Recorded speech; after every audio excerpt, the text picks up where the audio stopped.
In the cold gulf between galaxies, there was a silence no vox could record, a silence thick enough to smother prayers. Within that void, something stirred. Not born, but remembered. A god without name, once forgotten by both demon and man, rose again as the last light of a dying star bled out into nothingness. Morvex, the devourer of light, unfolded from the dark like a wound opening in reality. His form was neither flesh nor shadow, but a living absence, an inverted flame consuming every spark it touched. Galaxies quivered as the warp screamed in protest, for something alien to even chaos had begun to breathe. Long ago, when the first human looked upon the night sky and feared the endless dark, that fear had shaped him. The faithless, the broken, the hopeless, all their despair bled together through millennia, congealing in the black heart of the Imperium until it became self-aware. Now, that awareness whispered, "I am what remains when light dies." Across the warp, the chaos gods stirred. Khorne felt the silence gnaw at his endless roar. Tsench saw futures unraveling like torn parchment. Slaanesh heard a note in Morvex's breath that silenced her eternal chorus. Even Nurgle's garden dimmed, his laughter curdled to a cough. Morvex did not challenge them with words. He devoured their dreams. Every demon that dared to gaze upon him saw its own lightless reflection, a mirror that consumed the soul. On the mortal plane, the Imperium's stars began to flicker. Ships vanished mid-jump, swallowed by absolute void. Astropaths screamed until their eyes burst, crying that the night has learned to eat. Worlds that once prayed to the Emperor for salvation now prayed for fire, for at least fire meant there was still light left to burn. When the first demons of Morvex appeared, they bore no flesh, only silhouettes with eyes like dying embers. They did not roar, they whispered. Their touch erased not the body but the memory of the body, leaving entire regiments standing still, hollow-eyed, forgetting even the concept of life. The 8th Legion on Vordax Prime was the first to fall. Surveillance pics showed soldiers simply stopping, rifles lowering, breath ceasing, as if light itself had been switched off inside their skulls. In the warp, Khorne sent his legions to face the intruder. Brass towers cracked under a silence sharper than any blade. His demons charged, axes high, their roars swallowed mid-battle. The blood god bellowed his fury, but even his voice dimmed, devoured by the growing dark. When the light of his forges faded, the first realm of chaos fell to shadow. Morvex grew stronger with every extinguished glow. His demons marched like living eclipses, and behind them the warp began to freeze, impossible, unnatural, terrifying. Tsench tried to weave his spells to contain the void, but his threads unraveled before they were cast. "It consumes not time nor space," he hissed, "but meaning itself." The Imperium's desperate inquisitors named the phenomenon Umbra Exterminus. Whole sectors went black. Planets cried out, their population fading into husks, their suns dying without sound. In the heart of the warp, a prophecy burned away mid-sentence, leaving only a single phrase. "When the last hope dies, Morvex shall feast upon gods." And so it began, the Devourers' war against gods, demons, and men. The first star died in silence, and all who saw it knew, the light of the galaxy was beginning to end. The first harvest began where light had no memory. In the upper shallows of the warp, where Tsench's storm of colors once churned, now hung a black wound spreading like infection through a dream. It pulsed with the heartbeat of the forgotten, growing larger with every soul that surrendered to despair. Morvex watched from within his cocoon of absence. His shape shifted with the rhythm of dying stars, vast, uncertain, alive in a way that mocked existence. He whispered, though no sound traveled. His words moved through the warp as sickness moves through blood, invisible, unstoppable, merciless. "The light is a lie," the whisper said. "Let me teach them truth." From that whisper, his demons were born, not through fire, but through the extinguishing of it. The devours, they were called by those few who survived their arrival. Silhouettes carved from starlight's corpse, their limbs bent like broken shadows, and their eyes shimmered with the last glows of dying suns. They came not to kill, but to erase. Their first target was the Crystal Bastion, one of Tzeentch's eternal towers of thought, where scheming demons recorded the ever-changing prophecies of fate.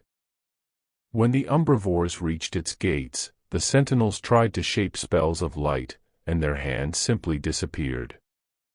Their tongues melted into the silence they tried to name. The tower screamed as knowledge itself unlearned its own existence. Tzeentch appeared as a storm of feathers and fire, an ever-shifting god of cunning and deceit. His thousand eyes turned toward the intruding void. "What trick is this?" he hissed, his voice fracturing into 1,000 futures at once. But Morvex answered with stillness. The storm stopped mid-turn, frozen like a painting. Tzeentch felt something he had not felt since creation: fear. His colors dimmed, the blue flame of thought turning to ash-gray dust. Across the warp, the ripples of this confrontation struck Khorne's brass citadel. Blood rivers ran cold. The echoes of battle ceased. The god of war roared for his champions, but none came. In their place stood tall shadows that reflected his own rage back at him. Khorne's axe shattered 3 of them before realizing they had no form to destroy. His blows passed through memory. The silence that followed felt heavier than any roar he had ever unleashed. On the mortal plane, the Vordak's expanse fell next. A hive world, proud and defiant, its skies glowed with manufactoria flame. Civilians continued their labor under endless night shifts, believing themselves safe under the Emperor's light. But when the devours breached the barrier between realities, every lumen flickered and died. Generators screamed.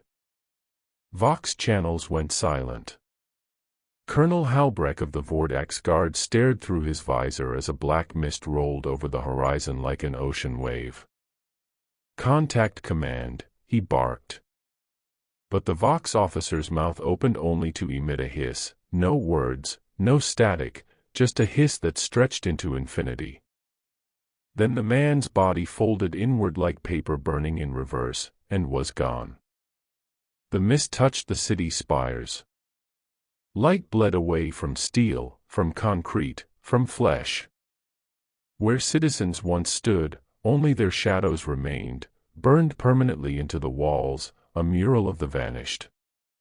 The screams that rose next were not from mouths but from memory. Even the Emperor's name could not survive the dark, the syllables dissolved on tongues that no longer remembered how to pray.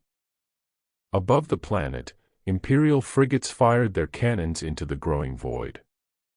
Their munitions vanished mid-flight, absorbed before impact. One ship, the Gethsemane, recorded a final transmission. "There's something out here that eats light. It's not warp flame, not void matter, it's absence itself. Emperor, forgive us, there's nothing left to see." When the transmission ended, the star of Vordax dimmed. A black halo expanded where the system had once been. Astropaths across nearby sectors screamed in unison, and then fell silent, their minds wiped clean like slates. In the warp, Morvex stood amidst the ruins of Tzeentch's broken tower. The feathers of the changer of ways drifted like ash around him. He reached down with one of his countless hands and lifted a single fragment of blue flame. It flickered weakly before dying between his fingers. "The first harvest is done," whispered the void. Khorne's rage bellowed from afar, Nurgle's laughter turned to choking sorrow, and Slaanesh wept at the loss of her reflections. They gathered, for the first time in 10,000 years, united not in rivalry but in terror. The warp itself trembled, because it had met something that did not belong. As Morvex's demons spread, the galaxy began to dim. Stars flickered like candles in a storm. Whole fleets disappeared without sound. The silence became a frontier of its own, expanding, feeding, birthing prophecy. And in the black between the stars, the devourer whispered again. The night harvest begins. The gods shall starve as men once did. The warp had never known silence until Morvex came. Now, even the echoes of eternal war faltered. What once had been a roaring inferno of rage and slaughter had dimmed to a dull pulse. In Khorne's brass citadel, the rivers of blood ran thick and cold, and the screams of the slain began to fade into something worse, absence. Khorne, the blood god, sat upon his skull throne, his armored bulk towering over his trembling heralds. His skin gleamed like molten iron beneath the crimson glow of his dominion, but even that glow seemed weaker, as though eaten from within. Around him, the skulls of champions and traitors alike rattled faintly, whispering a sound not of battle, but of wind through empty graves. Who dares steal the sound of war from me? Khorne thundered. His voice cracked the ground. 1,000 skull pyramids shuddered. Yet for the first time since time itself began, there was no echo. From the horizon of his realm came a tide of shadow, not smoke, not fire, but something more absolute. The umbrivores marched in countless number, a legion of silhouettes that devoured the red sky as they moved. Their eyes burned faintly, the color of dying embers. Every step they took extinguished the torches that lined Khorne's gates. At their center walked Morvex, tall and formless, his presence an infection spreading through sound and sight. Where he passed, brass corroded into black dust. The banners of conquest, stitched with centuries of slaughter, withered into gray ash. Khorne rose, gripping his colossal axe, Gore-Father, forged from the hearts of dying sons. He swung once, and the blow split the void itself, cleaving through 1,000 shadows. The impact unleashed a roar that could have destroyed galaxies, but it was swallowed whole. His axe struck nothing. The air itself refused to carry his fury. You cannot kill what never lived, came Morvex's voice, distant yet near, a whisper that drowned thunder. Your war is a noise. I am silence. Silence is forever. Khorne charged. His armored feet shattered mountains of skulls beneath him as he leapt into the shadow horde. Each swing of his weapon lit the battlefield with sparks of blood fire, and for a moment, light returned. But with every strike, more of that light was eaten. The umbrivores swarmed him, phasing through armor, feeding on the memory of violence itself. The blood god's power faltered, not from wounds, but from amnesia. He began to forget why he fought. All around, his demons screamed as the darkness touched them. The bloodletters, once crimson and furious, turned transparent, their roars becoming hollow. The juggernaut stampeded blindly before crumbling into brass dust. Khorne's greatest general, the demon prince Vracthal the Cleaver, swung his chain blade into the dark, and vanished mid-motion, leaving only his weapon to clatter to the ground. On the other side of the void, Tsench watched through the broken lattice of his realm, wings trembling.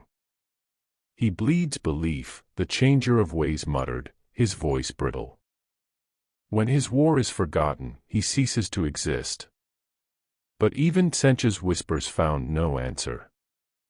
The warp itself had become muted, thought bleeding out like color in dying light. Khorne fell to one knee. The rivers of blood surrounding his citadel began to turn to dust. He struck the ground with his fist, trying to summon fury, to remember hate, to ignite the fire that had burned for eternity. But his voice came out hollow. His heartbeat slowed. Morvex advanced. Each step left behind a crater of stillness. Around him, faint faces flickered within his mist, reflections of all the warriors who had ever died screaming. "You were the storm that raged," Morvex said, "but all storms end. Now you shall rest beneath the weight of silence."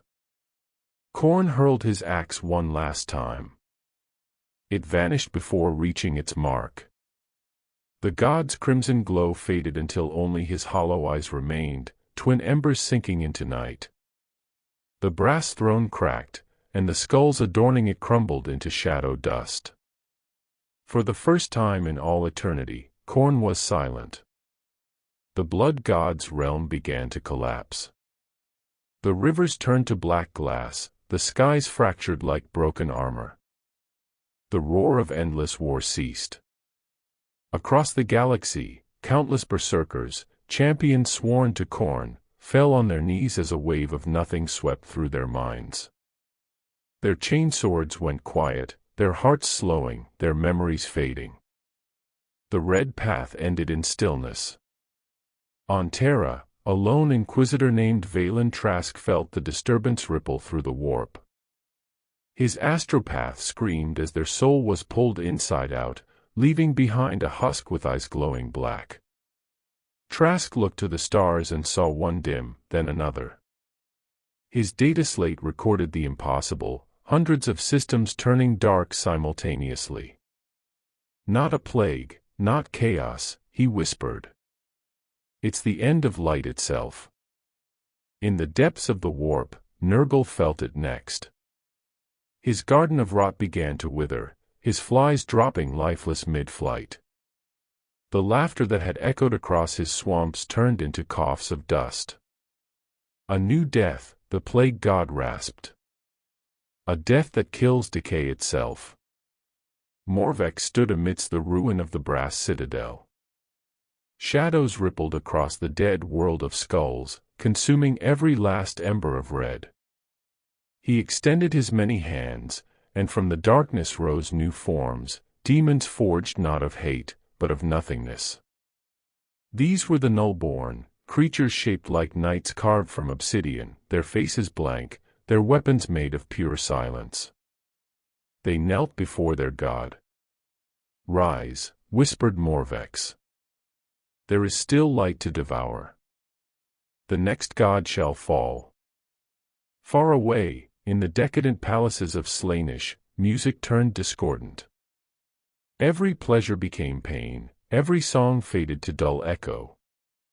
The Dark Prince looked to his mirror pools and found only void staring back. Fear, an emotion foreign to him, crept like frost through divine veins. In that moment, the warp trembled. Two gods had already fallen silent. The others knew the truth. Morvex was not a rival. He was an ending. The darkness spread outward, carrying with it the whisper of a prophecy that could no longer be spoken aloud, only felt, like cold breath on the neck of creation. The gods of the warp were born of human sin, and now, their god of despair has come to claim them all. And in the forgotten reaches of space, a dying star flickered once, and went out. In the rotting heart of the warp, where the sky bled green and the air itself pulsed with the fever of eternity, lay the garden of Nurgle, a world of decay, thriving with joyous corruption. Here, death was not an end, but a festival. Rivers of pus shimmered like liquid gold beneath sickly trees hung with corpses that bloomed into flowers. The air trembled with laughter, wet, thick, full of life that refused to die. Until the laughter stopped. It began as a faint tremor. The flies fell first, dropping into the mud like black rain. The air, once buzzing with their song, turned eerily still. The boils on the trees stopped oozing. The stench of rot began to fade, not replaced by freshness, but by nothing.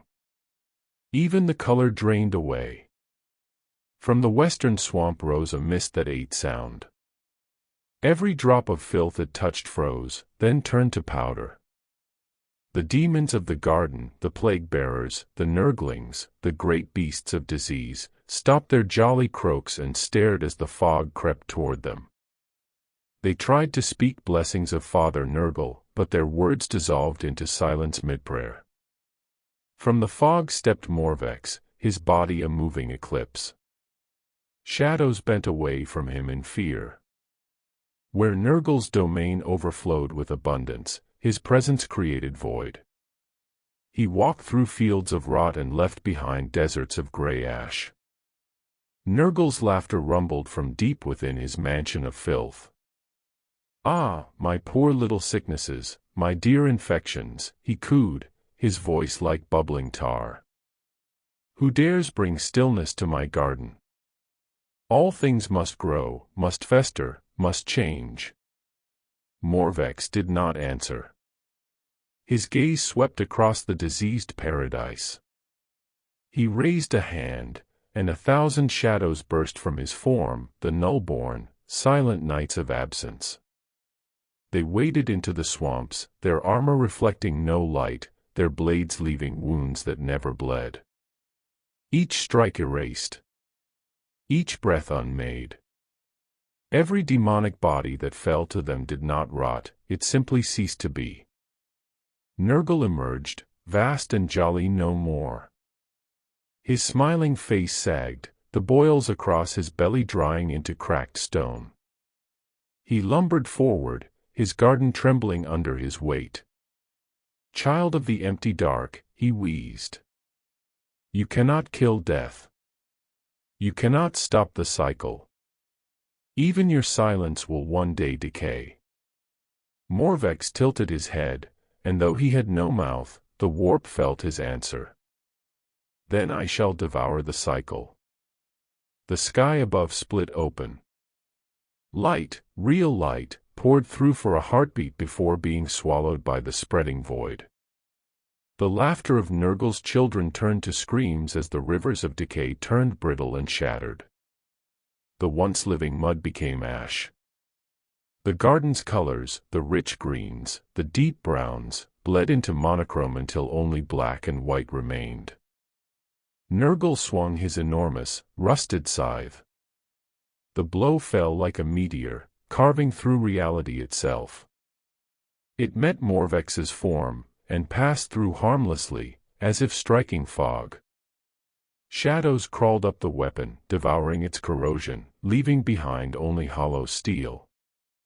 "Enough," the plague god bellowed, his voice quaking through the dying garden. "You cannot unmake love, boy. I am mercy and rot. I am the proof that life persists." But Morvex reached forward. His many hands, countless and thin, touched Nurgle's chest. The god's laughter faltered. His belly split open, not from pain, but from release. From inside him poured not disease, not filth, but light. The final flicker of life itself. Morvex devoured it. And then, Nurgle was gone. No explosion. No cry. Only silence. His throne of rust turned to powder, scattering into void dust. The garden collapsed inward, folding upon itself like paper burning from both ends. Where once there had been endless life through decay, now there was nothing. Across the galaxy, plagues ended instantly. Diseased worlds found their sickness vanish, but with it, all vitality. Their people lay down where they stood, bodies untouched, eyes open and blank. They did not die. They simply stopped. In the warp, Sench screamed, not in rage, but in calculation. He consumes contradiction. He feeds on paradox. He grows by erasing meaning. Far above the ruins of the garden, Morvex stood alone, surrounded by dust that had once been gods and demons. His voice spread across creation like a whisper made of gravity. Life. Death. War. Change. All are noise. All shall end in me. And far away, in palaces of silk and sin, Stillness felt her heartbeat falter. Her mirror halls began to cloud, her dancers froze mid-motion, and her laughter turned hollow. The silence was coming for her next. In the crystal heart of the warp, beauty sang. It was a sound that could wound the soul, perfect, seductive, and cruel. The palace of Stillness, endless in its reflection and desire, shimmered like a living gem amid the madness of the Imperium. Every wall was a mirror, every breath a song, every thought an indulgence sculpted into eternity. Demons danced upon rivers of light, their laughter echoing across dimensions, feeding on pleasure and pain alike. But on this day, the music faltered. At first, it was small, a single wrong note that lingered too long, like a string pulled taut before breaking. Then another. The melody cracked. The dancers stumbled. Mirrors flickered, no longer reflecting beauty, but something darker. In their surfaces, the demons saw not their faces but shadows creeping behind them. The ripples of Morvex's conquest had reached the realm of excess. Stillness, the Dark Prince, reclined upon her throne of 1,000 screaming souls. Her androgynous form glowed with impossible allure, skin of liquid pearl, eyes of endless color. She was perfection incarnate, and yet, even she felt it, a dimming, a cold breath where warmth had always been. "Who dares dull my radiance?" she whispered. Her voice was honey and venom. "Who dims the eternal flame of desire?" Then came the silence. It entered like a blade through silk, slow, elegant, merciless. The mirrors shattered one by one, not with a crash, but with a sigh. The shards did not fall, they dissolved, turning to gray dust before touching the floor. The light in her palace began to fade, and with it, her demon's ecstasy turned to terror. From the horizon of reflection rose Morvex. His body distorted the very light that tried to define him.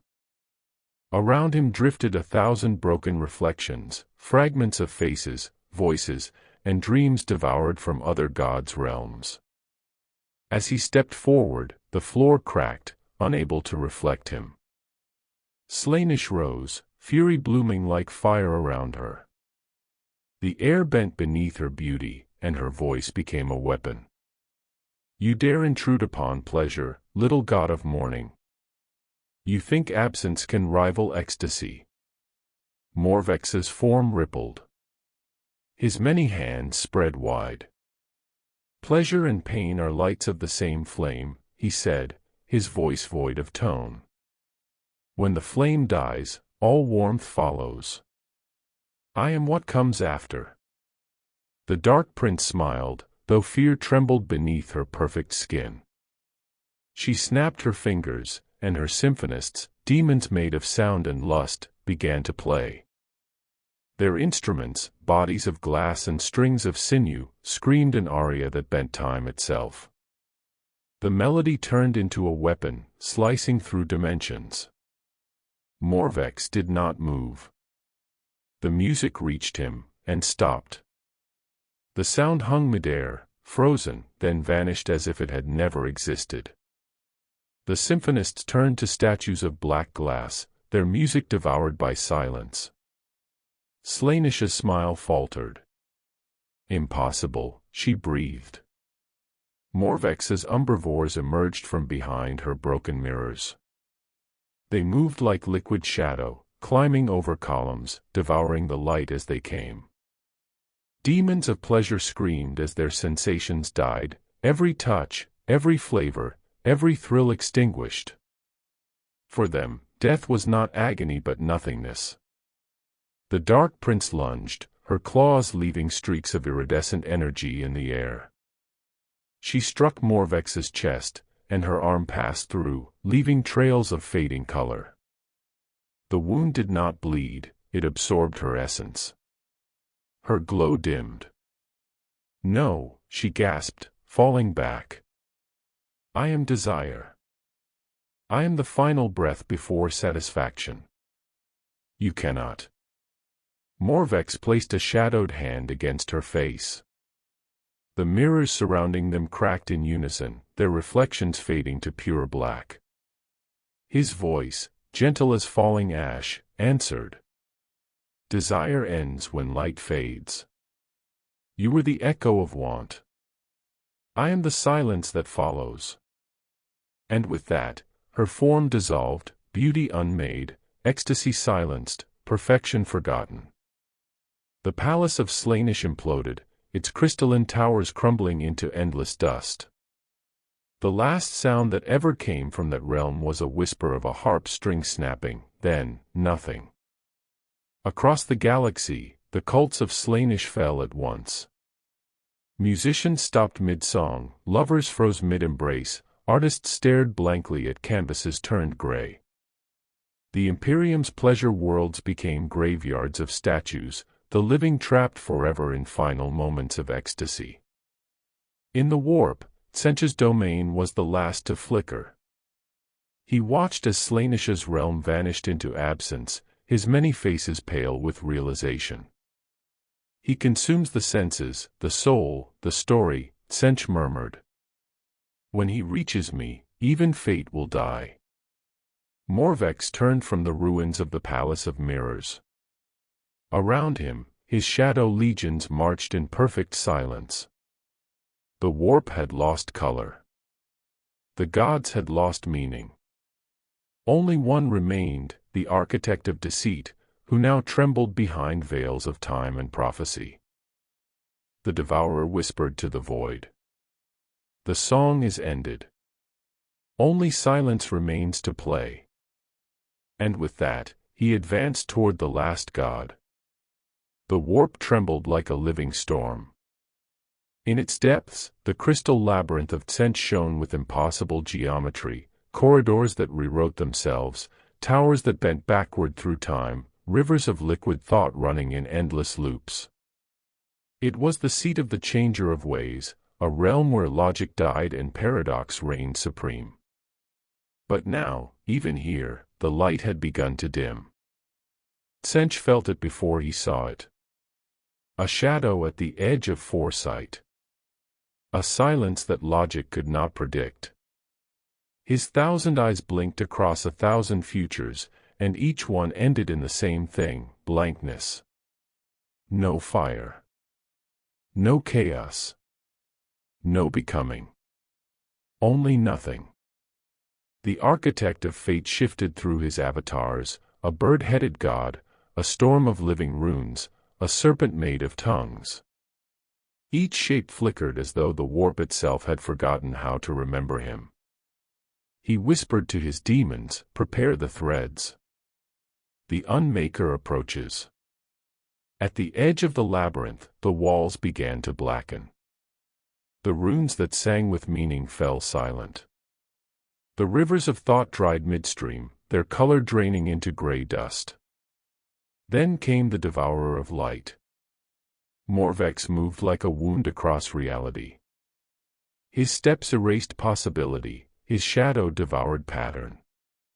Around him, the crystal pathways cracked and turned dull, like glass suffocating under frost. The warp screamed in frequencies too deep for sound. From the towers of fate, horrors gathered, demons of chaos, flickering in and out of form, laughing, shrieking, burning. They hurled spells made of raw ideas, screaming equations that twisted the air. Bolts of impossible energy struck Morvex, bending time, rewriting existence itself, yet each spell hit him and vanished, leaving no trace. Their laughter broke. For the first time, the horrors knew fear. Tzeentch appeared above them, wings unfurling, his body a storm of fire and quills. His voice echoed through the labyrinth, layered in every language and none. You cannot unmake change, Morvex. I am motion, I am thought, I am every plan and dream. You devour light, but I am the shadow that moves before it. Morvex raised a hand. Shadows coiled like ink around his form. And yet, shadow exists only because of light, he replied. When the light is gone, you are nothing. Tsench screamed, unleashing the flame of revelation, a torrent of ever-changing color that could dissolve reality itself. It struck Morvex full on, filling the realm with dazzling brilliance. The explosion tore through dimensions, scattering horrors like ash. For a heartbeat, all seemed still. Then the light went out. The flame's color died, frozen midair. It turned gray, then black, collapsing inward. The brilliance had no sound, no echo, only the absence of both. Tsench recoiled, his wings withering under the spreading void. Morvex stepped forward, unharmed. Each movement consumed another fragment of Tsench's realm, every path, every word, every possible outcome. You have shaped countless fates, he said. But all threads lead to the same end. Tsench tried to rewrite destiny. He tore open the pages of time, scribbling new outcomes with fire. In one, he triumphed. In another, he fled. In 1,000 others, he became everything and nothing. Yet each version of the future burned away before it could take root, erased by Morvex's presence. He screamed again, not in rage, but in desperation. You are impossible. You should not be. Morvex's face, if it could be called that, rippled, a suggestion of sorrow in shadow. I am the balance long forgotten, he whispered. Chaos forgot the price of its own creation. I am that price. The labyrinth began to collapse. The crystal walls imploded, folding into themselves like paper burning from the edges. Demons screamed as they vanished mid-thought, their existence denied. Tsench's great libraries, tomes of prophecy, scrolls of fate, crumbled into dust before his many eyes. He fell, his forms collapsing, feathers scattering into nothing. For the first time, the god of change could not change. Morvex reached out, his shadow enveloping the fallen deity. Sleep now, architect, he said softly. Your stories are told. And with a sigh that silenced eternity, Tsench was gone. The warp went still. The storm quieted. Where once the realms of the chaos gods had burned with madness and glory, now stretched a horizon of ash and silence. Khorne's throne lay cracked and empty. Nurgle's gardens were dead. Slaynish's mirrors shattered. And now, even the labyrinth of Tsench was erased, a void where thought itself had died. In the center of it all stood Morvex, the last lightless god. Around him drifted the remnants of the warp, thin veils of shadow that pulsed faintly, as if reality itself tried to remember what had been. He looked upon the void, and for the first time, spoke not to gods, but to the mortals beyond. You dream of order. You pray for salvation. Yet your gods have feasted on you long enough. Their war is over. My silence begins.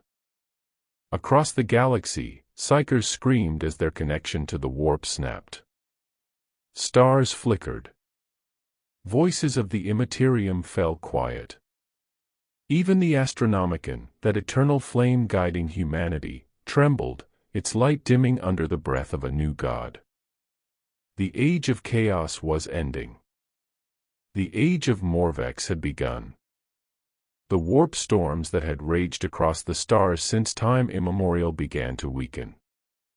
Where once the void shimmered with maddened color, now it dulled to ashen gray. Ships that had been lost for centuries drifted from the Empyrean, hulls corroded, crews dead at their stations, eyes burned to glass. The silence had begun to leak into real space. It started on the fringe worlds of the segmentum obscurus, where astropaths first reported the quiet between messages. Their songs of communication, once bright threads of psychic fire, were consumed by a creeping numbness. Words faded mid-transmission. Minds went hollow. Whole fleets vanished into the quiet. In the cathedral of the Astronomicon, the Emperor's light flickered. The choir of 1,000 psychers screamed as the beam that guided humanity through the void faltered. Their souls, tethered to the immaterium, began to unravel. One by one, their screams ceased, not with death, but with nothing. On Terra, the Adeptus Astra Telepathica declared a psychic emergency. Yet none could define the threat. There were no voices of demons, no warp anomalies, no madness. There was only absence. Librarians found their grimoires blank. Sorcerers stared into empty runes. The warp, their ancient wellspring, had gone still. In the bowels of the Imperial Palace, Inquisitor Magister Lorne Calther studied the phenomenon with horror. He had devoted his life to understanding chaos, to cataloging its corruption, mapping its mutations. Yet this was not corruption. This was erasure. The warp breathes, he whispered to his aides. And now it is holding its breath. Far beyond Terra, on the demon worlds of the Eye of Terror, the silence took form. Mountains of bone cracked and fell into gray dust. Rivers of blood turned still. The demons themselves, those immortal echoes of mortal vice, crumbled like burned parchment. Their screams faded before they could reach the air. Upon the broken throne once belonging to Khorne, only shadow sat. The skulls of 1 billion warriors lay at its base, their empty sockets staring upward. From the darkness, Morvex stepped forth, his form coalescing as a storm of unlight. The god's presence was no longer confined to the warp, it had breached the barrier between realms. He gazed upon the material universe, and the stars dimmed in response. Worlds that prayed to chaos felt their patrons vanish. Cultists went mad, clawing their own faces as the voices that had once whispered ecstasy, rage, and deceit fell silent. Space Marines of the traitor legions collapsed mid-battle, their armor echoing hollowly as the demons within them dissolved into dust. The word-bearers screamed for their gods, none answered. The Imperium rejoiced at first. They believed the Emperor's might had triumphed, that the ruinous powers had been cast down. But soon, their joy died. The warp drives that powered their fleets failed. Navigators' third eyes turned to white stones. Astropaths found only silence when they reached for the Astronomicon's flame. The Emperor's light guttered like a candle drowning in shadow. On Makridge, Chapter Master Marnius Calgar felt the psychic chill. The warp is dying, his librarians told him. And with it, the soul of mankind. Entire sectors fell out of communication. The Mechanicu's temples flickered with half-light, their machine spirits falling into deep, dreamless slumber. And still, Morvex came closer. He walked unseen through the tides of reality, every step devouring memory, history, belief. Planets forgot their names. Suns ceased to burn. The void between stars filled with the hush of uncreation. In his wake, something stirred within humanity itself, those sensitive to the warp began to change. Their psychic eyes no longer burned with power, but with cold darkness. They saw shapes moving in the absence. They whispered prayers not to gods, but to the silence that had claimed them. They began to worship Morvex. On dead worlds and silent shrines, they carved his sigil into stone, a circle of black glass surrounded by broken light. They named him the Quiet God, the Last Breath, the End beneath the stars. Inquisitor Calther chronicled the cult's spread before his transmission ceased. His final entry, recovered from a derelict Vox log, read: "He is not a god of the warp. He is the shadow of its corpse. We mistook the dark for safety, but it was hunger. It is eating everything. Even memory." Soon, even that recording faded. And in the empty silence between galaxies, Morvex turned his gaze toward the final bastion of life, the cradle of mankind, Terra itself. The Emperor's throne flickered once more, the Astronomicon dimming to a dying ember. Across the void, the devourer of light whispered a single word that no mortal ear could hear. Rest. The silence obeyed. Terra burned without flame. The air itself had gone still, the skies choked in gray clouds that refused to move. Across the hallowed cradle of mankind, cities once filled with billions stood silent. No hymns, no prayers, no engines, only the hollow echo of a dying world. Inside the imperial palace, the silence pressed like a physical weight. Servitors froze mid-task, their augmetic eyes dimming. Tech priests whispered binary prayers that returned no signal. Even the golden banners of the Imperium hung motionless, as though reality itself had stopped breathing. And beneath the stone and steel, deep within the sanctum of the golden throne, the Emperor stirred. For 10,000 years, he had been a beacon in the dark, his mind stretched across the void to hold the Astronomicon's flame. But now that flame flickered low, strangled by the spreading quiet. The Emperor's soul, bound between life and death, felt it gnawing at the edges of his being. It was not chaos. It was not betrayal. It was nothingness, the cold certainty of an ending that even he could not avert. Across the ruined palace, the custodians stood their vigil.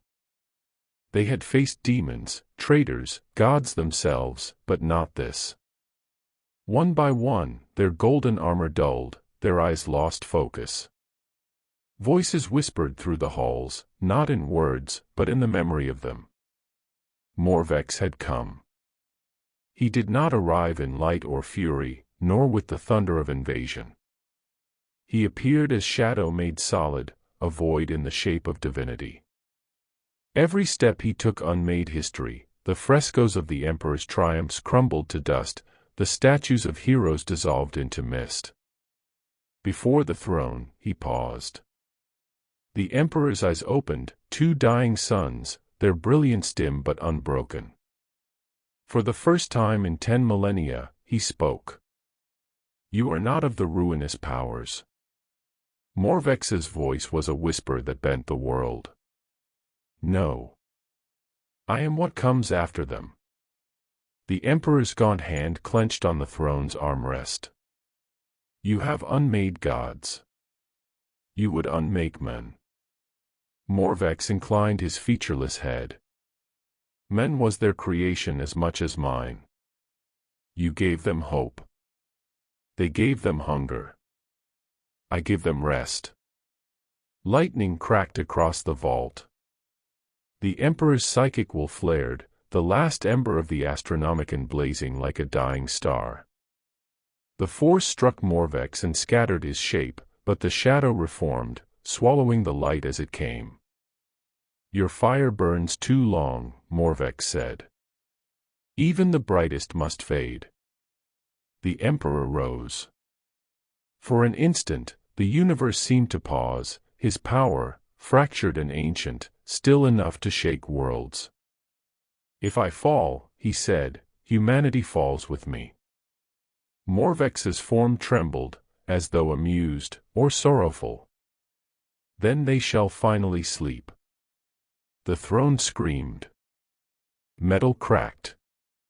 Light spilled from every seam as the Emperor's form disintegrated into radiant fire. For a moment, All of Terra glowed with impossible brilliance, a final defiance, a last sunrise. But when the light faded, there was only shadow. The throne stood empty. The Astronomicon went dark. Across the galaxy, the stars dimmed one by one, as though bowing before the silence. In that eternal stillness, Morvex turned and stepped into the void he had made.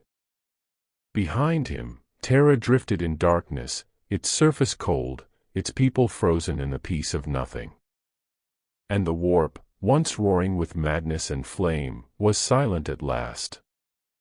The last whisper to echo through the dying cosmos came not from gods or mortals, but from the fading memory of life itself.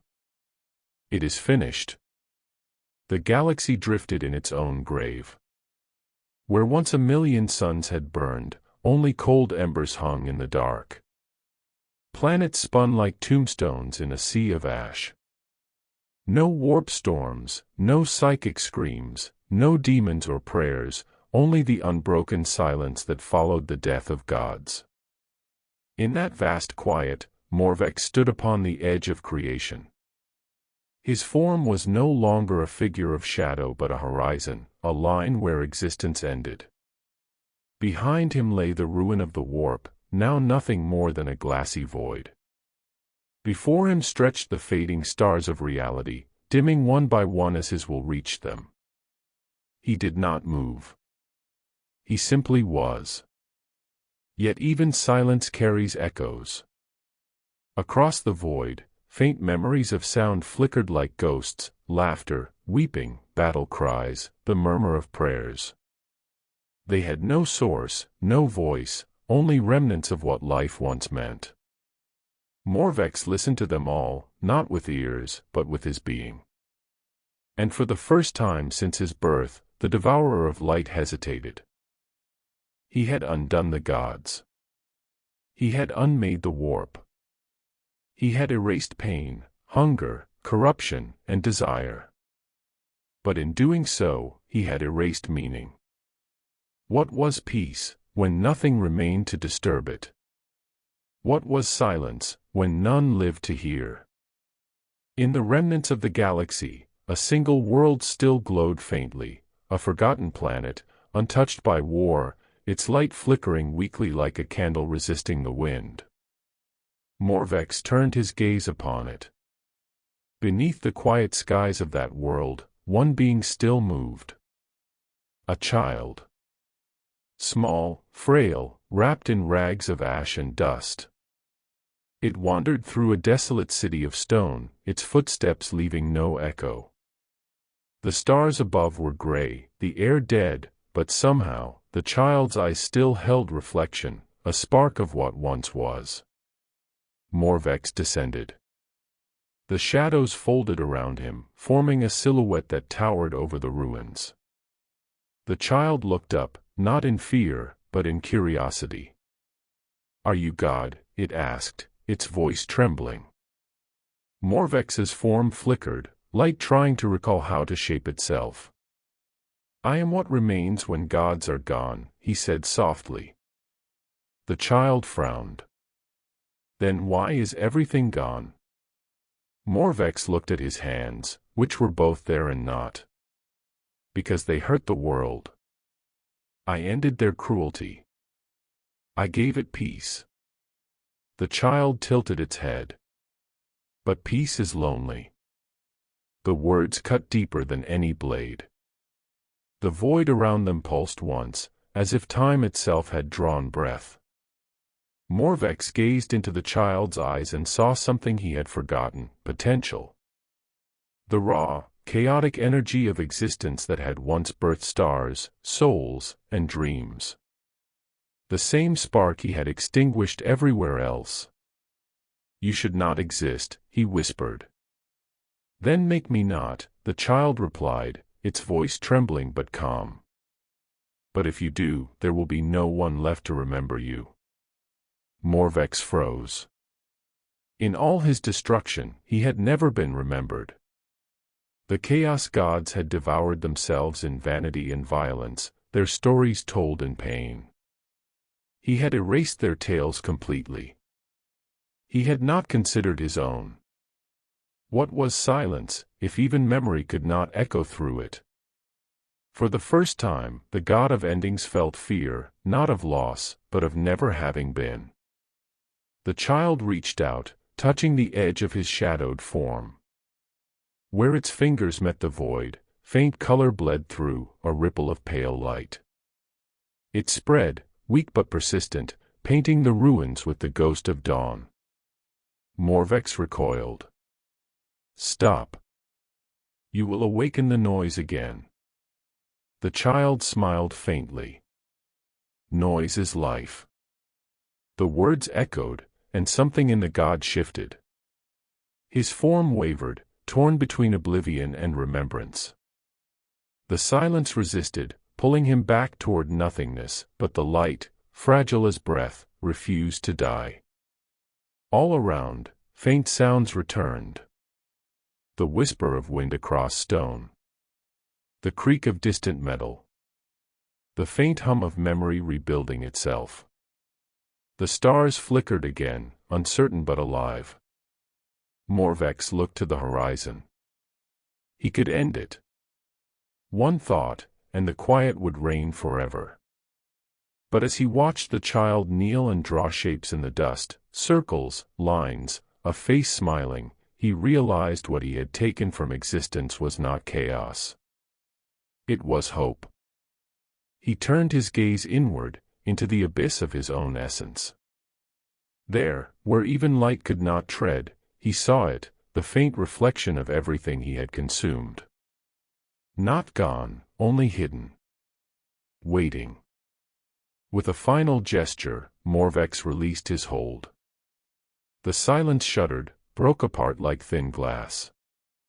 From its cracks spilled the first cries of new stars, the birth screams of galaxies, the laughter of creation beginning again.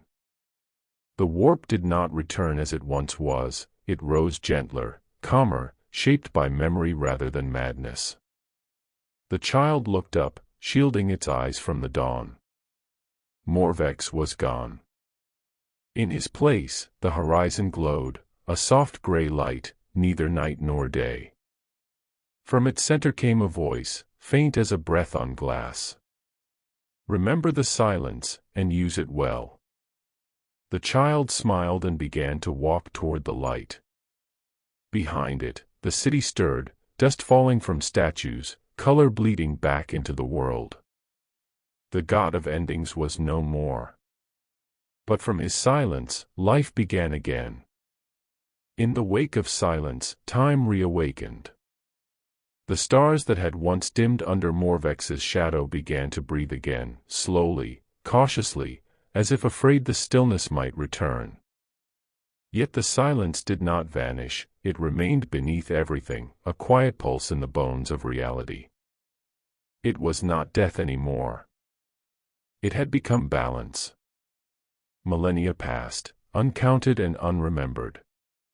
The galaxy remade itself in the image of calm. From the remnants of ancient dust, new worlds were born, not forged by violence, but by the quiet patience of the void. Oceans settled on nameless planets, and skies opened above continents untouched by war. In the deep cold between galaxies, echoes of the old universe lingered. Fragments of memory, of chaos and Imperium, of gods and men, floated like leaves on still water. They had no meaning now, only shape. Yet on some distant worlds, mortals began to dream of them again. They dreamed of battle, of flame, of faith, and defiance. They whispered names they could not remember, Khorne, Tsench, Slaanesh, Nurgle, and felt fear without knowing why. But when they woke, they also dreamed of another name, one softer, one without sound. It was not prayed, but remembered. Morvex. He had not died. A god cannot die when he becomes what he was meant to end. His essence had dissolved into the very foundation of the universe, woven between time's heartbeat and the vacuum's hum. No longer a devourer, he had become a mirror, reflecting the truth that all life must one day rest. The child from the last world lived and died, as all things do. Yet the touch of that encounter rippled through its descendants. They built temples not to gods, but to the quiet between thoughts. They learned to listen to silence as prayer, to build without greed, to love without hunger, to die without despair. The silence of Morvex was not worshipped, it was understood. And so, across the new stars, civilizations rose, not empires, not crusades, but harmonies of existence. They did not seek conquest or divine favor. They sought equilibrium.